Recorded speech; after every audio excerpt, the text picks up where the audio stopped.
जिस तरह से सूरज और चांद समुद्र के पानी पर असर डालते हैं और ज्वार भाटा बनाते हैं, उसी तरह क्या वो इंसान और जानवरों के शरीर पर भी असर डालते हैं? सूरज और चांद दोनों के गुरुत्वाकर्षण का और उनके कंपन का भी पानी पर असर पड़ता है। ज्यादातर लोगों को सिर्फ गुरुत्वाकर्षण का असर ही नजर आता है, क्योंकि वरना अभिलाष जैसे नाविक नाव नहीं चला पाएंगे। वो छोटी नाव कभी भी चल सकती है, पर अगर आपके पास बड़ा जहाज है तो आप बिना लहरों के यात्रा नहीं कर सकते। आप बिना लहरों के बंदरगाह से नहीं निकल सकते। पुराने समय से ही नाविक हमेशा लहरों का इंतजार करते आए हैं। बिना लहरों के जल यात्रा का कोई सवाल ही नहीं है, बिना लहर की मदद के। तो ये समझना कि कब लहर उठेगी, कब गिरेगी, बहुत महत्वपूर्ण था।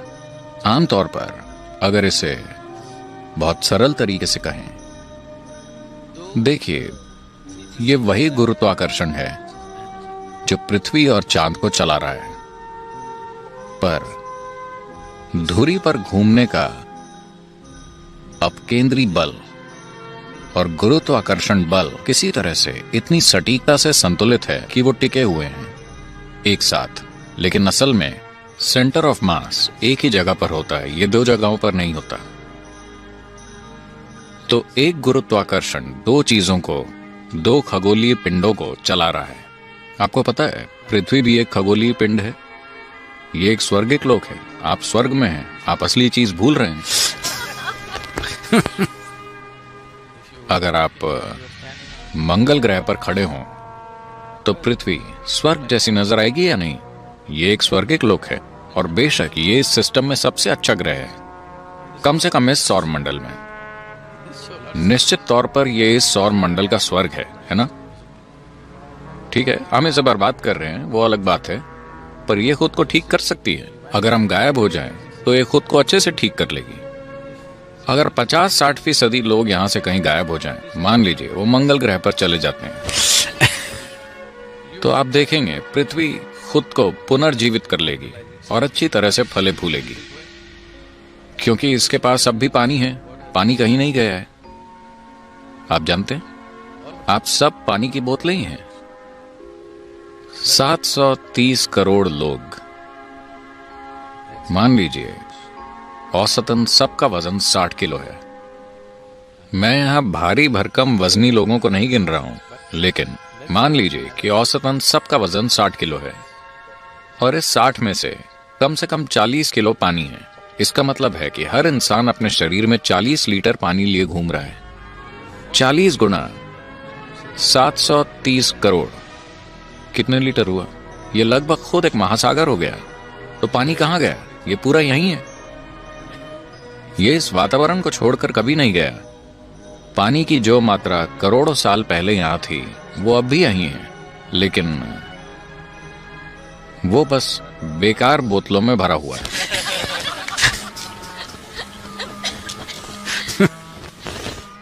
तो सूरज और चांद का असर, गुरुत्व का असर तो नजर आता है, लेकिन कंपन का असर ज्यादातर लोगों को महसूस नहीं होता। लेकिन पूर्वी सभ्यताओं ने इसे एक जबरदस्त संभावना की तरह देखा, और पूर्णिमा और अमावस्या का कैसे इस्तेमाल करना है, ये खुद में एक पूरी प्रक्रिया है। शायद आपको पता हो कि अंग्रेजों के भारत आने से पहले पूर्णिमा या पूरे चांद का मतलब था 3 दिन की छुट्टी। अमावस्या का मतलब था 2 दिन की छुट्टी। तो महीने में कुल 5 दिन की छुट्टियां होती थी। कोई संडे मंडे और ऐसी चीजें नहीं थी, सिर्फ चांद को देखकर।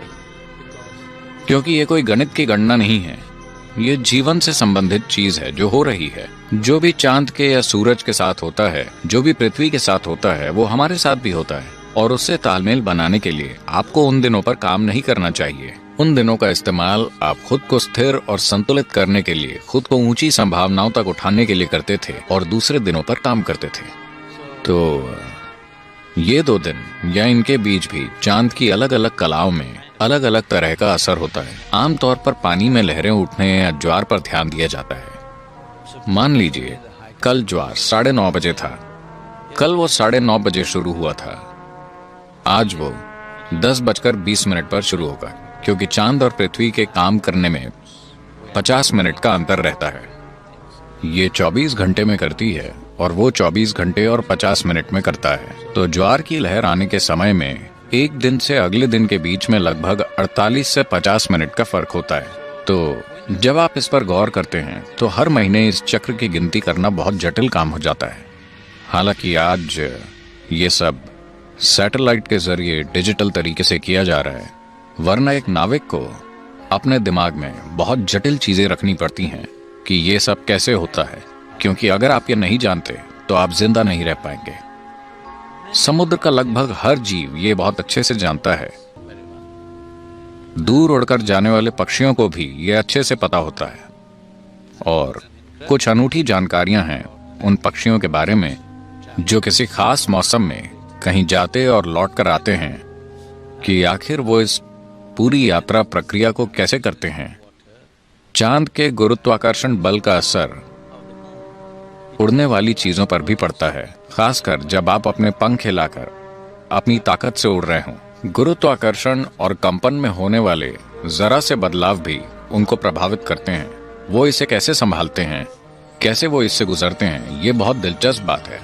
न सिर्फ पक्षी बल्कि कीड़े भी, क्योंकि दक्षिण भारत की ड्रैगन फ्लाई हर साल पूर्वी अफ्रीका की यात्रा करती है और लौट आती है। ये आपको कैसा लगा? सफारी? इतनी सी ड्रैगन फ्लाई वो हर साल इतनी दूर पूर्वी अफ्रीका उड़कर जाती है, वहां प्रजनन करती है और वहां अपनी तादाद 3 से 4 गुना बढ़ाकर भारत वापस लौट आती है। और उन्हें रास्ता मालूम है, वो कभी रास्ता नहीं भटकती। वो हर बार इतनी दूर जाती हैं और लौट आती हैं। लेकिन अब बड़े बड़े जहाजों और एयरप्लेन का आना जाना उनको परेशान कर रहा है और उनमें से कई अपना रास्ता भटक रही हैं क्योंकि कंपन बदल गए हैं। एक बड़ा जेट प्लेन गुजरता है और यह उनकी दिशा ज्ञान की क्षमता को पूरी तरह से अस्त व्यस्त और उलझा देता है।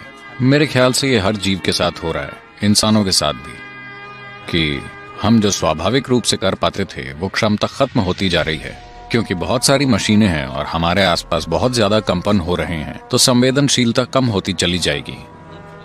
इंसान के मन और शरीर पर ग्रहों के असर को देखें तो इन खगोलीय पिंडों का सबसे ज्यादा असर पानी पर और उतना ही असर इंसान पर भी पड़ता है, दूसरे जीवों पर नहीं, क्योंकि हमारी रीढ़ खड़ी हुई है।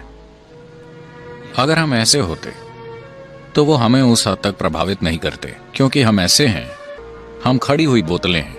उसकी वजह से खिंचाव ज्यादा लगता है और पानी का उठना हमको काफी ज्यादा प्रभावित करता है। हम जानते हैं कि ये कुछ लोगों को परेशान करता है। पूर्णिमा को कुछ लोगों को सरदर्द होता है, कुछ लोगों को दिमागी परेशानी होती है और ये सब होता है चांद से या चांद की स्थिति से या चांद के गुरुत्वीय असर से। मानसिक असंतुलन या सिर दर्द या कोई दूसरी समस्या नहीं होती, ये सिर्फ बढ़ा देता है। ये उस दिन आपको सिर्फ ऊंचा उठाता है क्योंकि दिमाग पर दबाव ज्यादा हो जाता है, दिमाग में तरल प्रवाह बढ़ जाता है। अगर आप प्रेममय हैं तो आप काफी ज्यादा प्रेममय बन जाएंगे। अगर आप आनंदमय हैं तो आप ज्यादा आनंदमय बन जाएंगे। अगर आप दुखी हैं तो आप ज्यादा दुखी हो जाएंगे। अगर आप ध्यान लगाते हैं तो आप ज्यादा ध्यानमय हो जाएंगे। अगर आप पागल हैं तो आप ज्यादा पागल हो जाएंगे।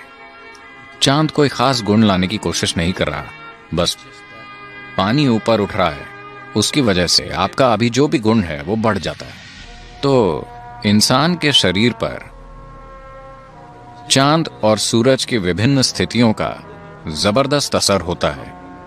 अगर हम इसके पूरे विस्तार में जाएं तो ये खुद में एक प्रक्रिया है। जैसा मैंने कहा, आमतौर पर लोग पानी पर पड़ने वाले सिर्फ गुरुत्वीय असर को देखते हैं, न कि कंपन के असर को। लेकिन आज ऐसे बहुत से शोध उपलब्ध हैं जो आपको बताते हैं कि अलग अलग तरह के कंपन या अलग अलग किस्म की ध्वनियों के प्रति पानी अलग अलग तरीकों से प्रतिक्रिया देता है। तो हम जिस तरह की ध्वनियां पैदा करते हैं उसी के मुताबिक पानी अलग अलग आकार, रूप और पैटर्न ले लेता है, जो विभिन्न ध्वनियों के लिए ज्यामितिक दृष्टि से बिल्कुल सही पैटर्न होता है। और आपको पता है कि शेफील्ड यूनिवर्सिटी ने यह शोध कुछ साल पहले किया था। अब लोगों ने मुझे बताया कि नासा ने कुछ छापा है जो बताता है कि उन्होंने सूर्य की ध्वनि को रिकॉर्ड किया है। क्या आपने इसके बारे में सुना है? तो उससे स्पष्ट आम की ध्वनि आ रही है। तो ये चीजें हमारे लिए नई नहीं हैं। हमने इन चीजों पर गौर किया है क्योंकि इस शरीर की हर कोशिका सूर्य से ऊर्जा प्राप्त करती है। आप इसे कई नाम दे सकते हैं, लेकिन वास्तव में चाहे आप कोयला जलाएं या आप डीजल या पेट्रोल जलाएं या न्यूक्लियर ऊर्जा, आप चाहे जो भी करें, असल में ये सब सौर ऊर्जा ही है जो परिवर्तित होकर विभिन्न तरीकों से जमा हो गई है ना। अगर सूरज ना होता तो यकीनन कोई हाइड्रोकार्बन भी नहीं होते, कोई सवाल ही नहीं उठता है। तो हर चीज जो प्रकृति में हो रही है, जीवन के विभिन्न रूप जो भी आकार और रूप ले रहे हैं, वो काफी हद तक इससे संबंधित हैं कि पानी का कंपन कैसा है आपके अंदर भी। आपके भीतर पानी किस तरह से कंपन कर रहा है, आपका रूप उसी किस्म का होता है। आप जो भी शारीरिक रूप और मानसिक रूप लेते हैं वो काफी हद तक इसी पर निर्भर करता है। और आपका बहुत बहुत